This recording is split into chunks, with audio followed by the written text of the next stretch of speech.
Olá, salve, salve, seja bem-vindo ao canal Cris por Cris Jimenez e hoje nós vamos voltar a um assunto que eu falei há algum tempo atrás, acho que 1 ou 2 meses atrás, eu gravei um vídeo sobre quando uma mãe quer transar com o filho.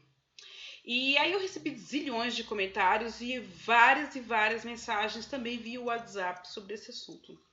Alguns achando que a história não era real, outros achando que a história era meio absurda, etc e tal. Bom, a história é real sim. Aqui, principalmente porque eu trabalho com numerologia kármica, que é uma numerologia que fala de karma, de reencarnações, de ligações e às vezes ligações muito estranhas entre as pessoas, eu acabo escutando os mais diversos tipos de histórias e as histórias às vezes muito complicadas, né?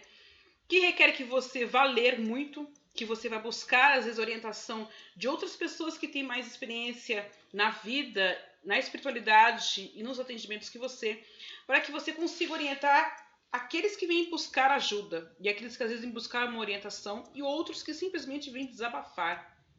Então, a ideia desse vídeo aqui é dizer que aquela história sobre a mãe que atrapalha o relacionamento do filho com uma mulher porque ela tem um tesão incontrolável pelo filho, a ponto de atrapalhar, a ponto de buscar ajuda espiritual, a ponto de pedir, de acender uma vela para Deus e para o diabo, para que ela obtivesse o resultado que ela queria, é real. É uma história que eu vi de perto? É. E aí eu descobri que tantas outras histórias também existem nessa mesma linha.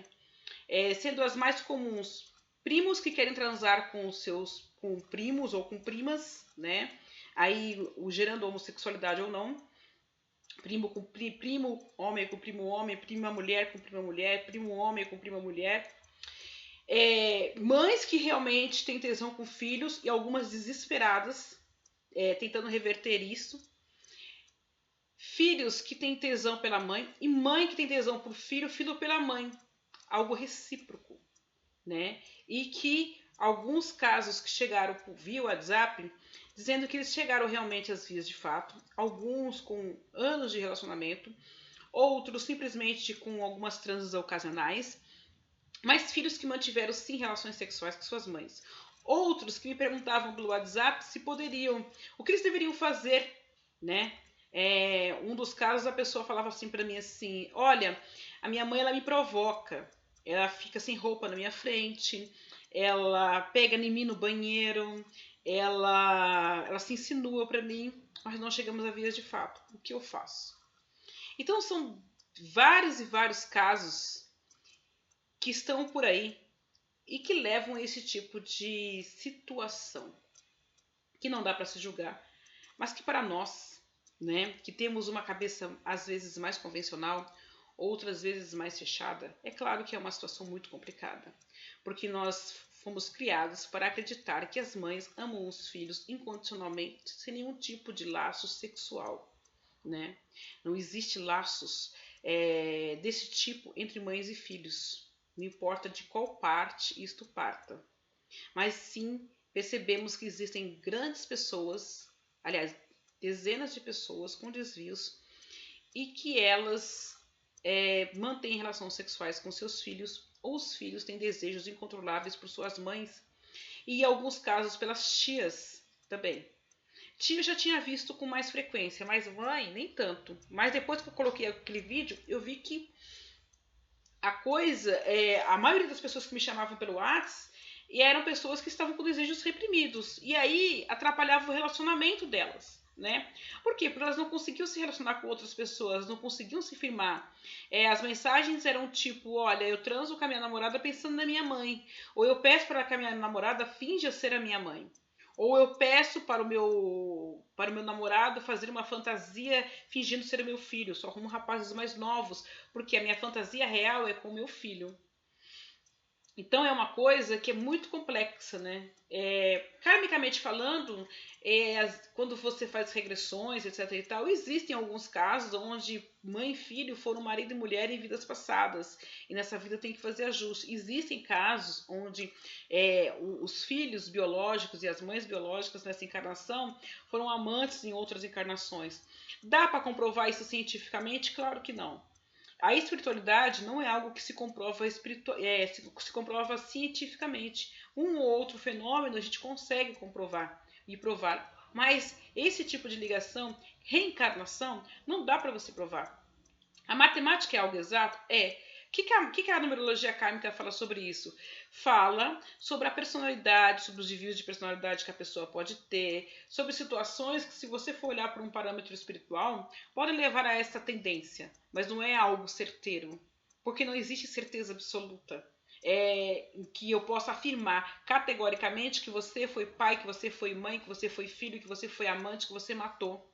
Os números mostram a tendência de que você pode ter matado, você pode ter tido essa situação, porque esse número casa com aquele e este casa com aquele outro, e por isso nós temos uma história. Não dá para dizer, por exemplo, você foi rei ou você foi rainha, como a maioria das regressões aparecem, né? Regressão, ninguém nunca foi vassalo, ninguém nunca foi faxineiro, ninguém nunca é o cara que cuida do curral, né? Todo mundo tem um cargo importante dentro de uma regressão. Então, por isso que os números nesse patamar são confiáveis. Aonde que a numerologia entra nessa história e pode ajudar? Ajuda você a se resgatar e a entender os seus desejos, a entender as suas tendências e ver o que você tem de real e o que você tem de fantasia. E o que você pode fazer para ajustar tudo isso e não ficar sofrendo e ver situações até de suicídio, porque a pessoa se sente no pecado, se sente totalmente fora da sociedade, fora da aceitação, e ela quer voltar dentro de um padrão mais natural e não consegue. Às vezes porque a situação que se forma, como por exemplo, a mãe se ensinar para o filho se ensinar para a mãe, confunde, né? Igual um dos rapazes falou, eu comecei a ter relação sexual com a minha mãe aos 19 anos. E ela estava com problema de rejeição porque ela era gorda. E eu não conseguia me ajustar com nenhuma namorada. E os dois resolveram se ajustar juntos e ficaram mais de 3 anos sustentando um relacionamento comum, vamos colocar assim, né? Sendo um casal comum, né? Sendo mãe e filho. Então, minha recomendação é que você busque ajuda. Vá buscar ajuda terapêutica, psicológica, psiquiátrica, para que você consiga se equilibrar e entender aquilo que se passa dentro de você e entender seus próprios desejos. Porque algumas coisas podem parecer muito legais, mas traz danos irreparáveis à nossa vida, tanto emocional, como psicológica, como material. Porque alguns nunca mais conseguem se levantar nem financeiramente, nem profissionalmente, nem nada. Porque carregam esse fardo dentro de si. E não é algo que você pode falar com qualquer pessoa, comentar com qualquer pessoa. Então, se você se sente à vontade para procurar um profissional, procure. Se você não se sente à vontade de procurar um profissional, arrume forças e vá. Porque é legal você ter com quem conversar e buscar uma orientação. Fique na luz e até um próximo encontro.